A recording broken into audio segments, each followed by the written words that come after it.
guys. Make sure you like or dislike. Make sure you leave them comments. And don't be a hater. If you're full of my videos, hit the subscribe button. Or let's talk about some real shit in this video. Because you know it's real. And by the way, before I even start the video, shouts out to this dude. Subscribe to this dude. I'm using his highlights. And he have a few ads in here. So we're going to have to go through some ads to get this video done. But it's fine. Because I'm still going to drop that heat. Don't even trip. Alright? Another thing is this. Before I start my nightmare video, I make nightmare videos for both fighters. So this video here do not mean that I am picking either guy. I just make nightmare videos for both fighters, okay? Now, let's get to the video. This fight right here, between Mikey Garcia and Errol Spence, is going to be a very good fight. But if any of these top 4 things happen to Errol Spence, it's going to be his worst fucking nightmare. We start that, man. Let me get into it. Let's talk some shit here. Now, before I get into my top 4, I want to start everything off with an honorable mention. And I'm going to say losing to Mikey Garcia, period. You guys, this is a bad loss for Errol Spence, period. However it happens. Okay?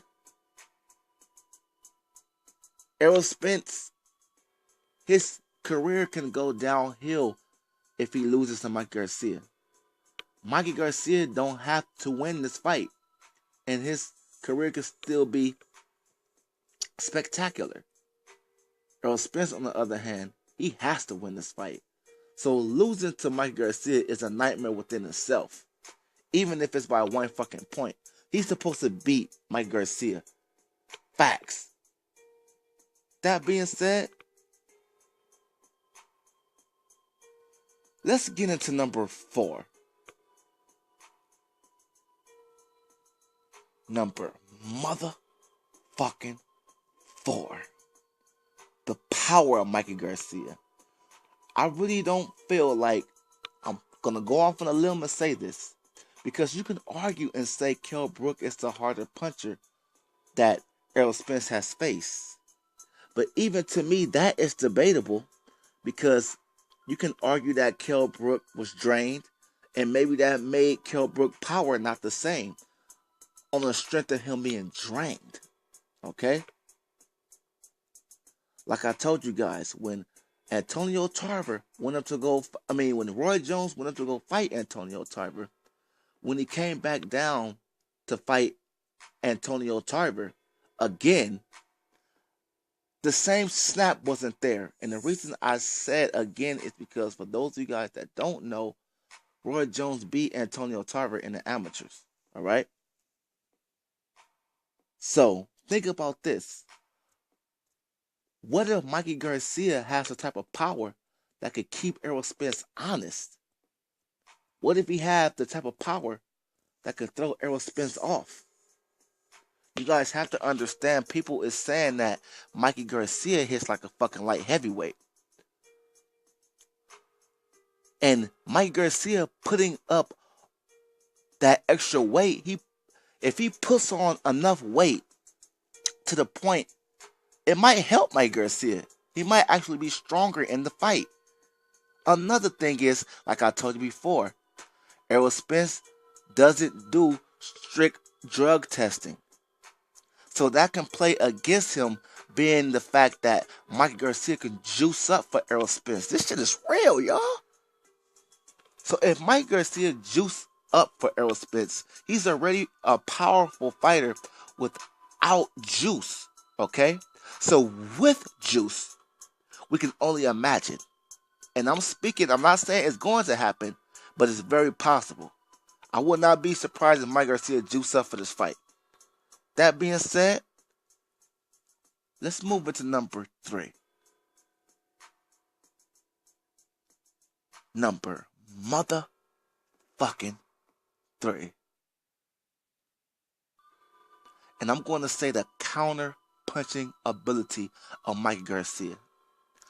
I really want every time Errol Spence throws a punch, Mikey, I want you to be active, be reactive.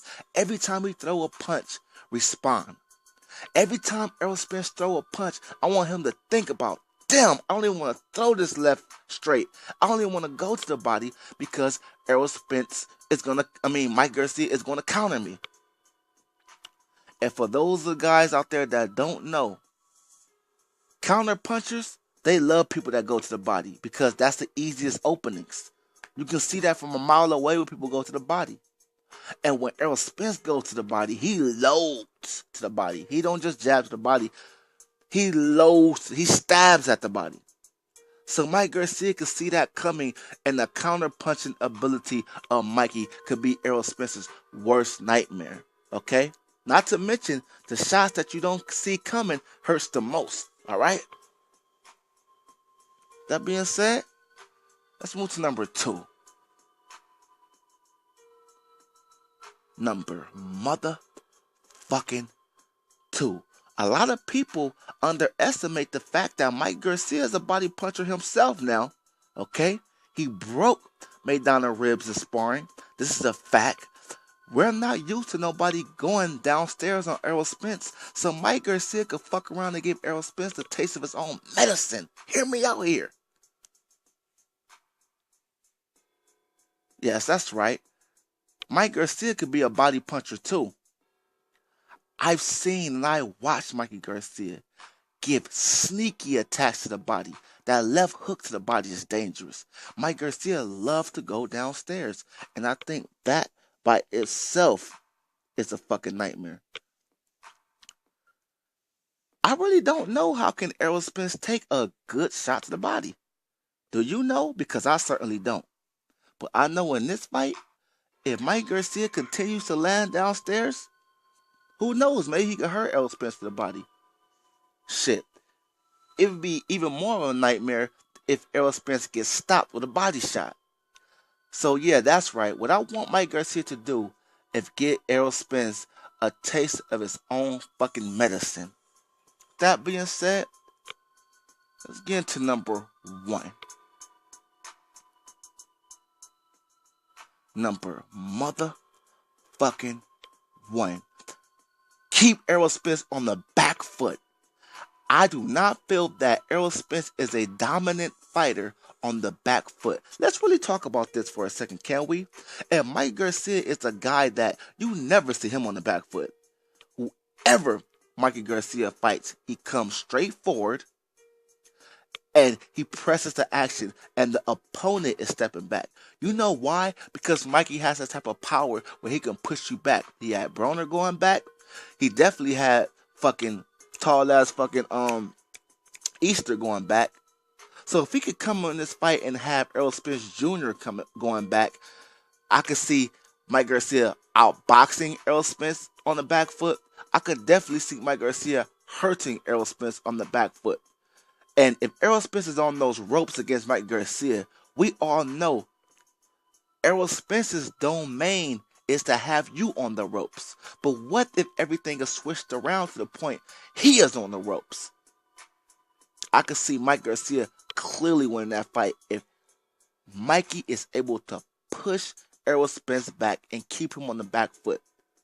I would love to see how Errol Spence can win a fight on the back foot. That being said, I am out.